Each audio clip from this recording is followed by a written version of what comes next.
the Iranian targets all seem to be very well calculated in terms of economics. I was wondering, how do you see the vulnerability of the petrodollar in this war? Right. So I would argue that right now, this war in Iran, it's primarily about maintaining the petrodollar, because these past 10 years, the world has become increasingly concerned about the viability of the petrodollar. Right now, the United States is $39 trillion in debt.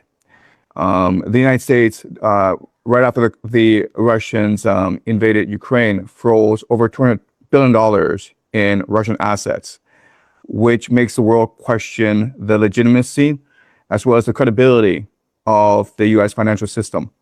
Because if the Americans can weaponize the U.S. dollar against the Russians, they can weaponize the U.S. dollar against everyone. So after that, you saw this massive exodus from U.S. treasuries.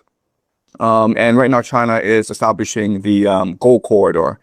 So BRICS is trying to create alternatives to the petrodollar. But for the Americans, the petrodollar is the very basis of their empire. And quite honestly, it's the very, it's the objective of their empire.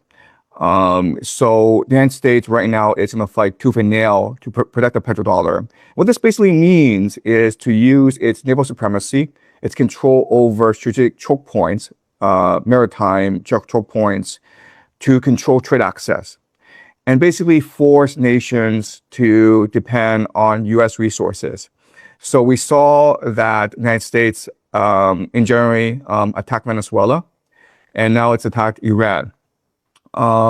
Recently, these past few days, there was a Ukrainian drone strike on Russia's main export hub, which basically took off 40% of Russian oil from the global market. And so Europe and East Asia are now forced to depend on the United States, North America, for energy. And right now we're seeing a pivot from Europe and East Asia over to North America.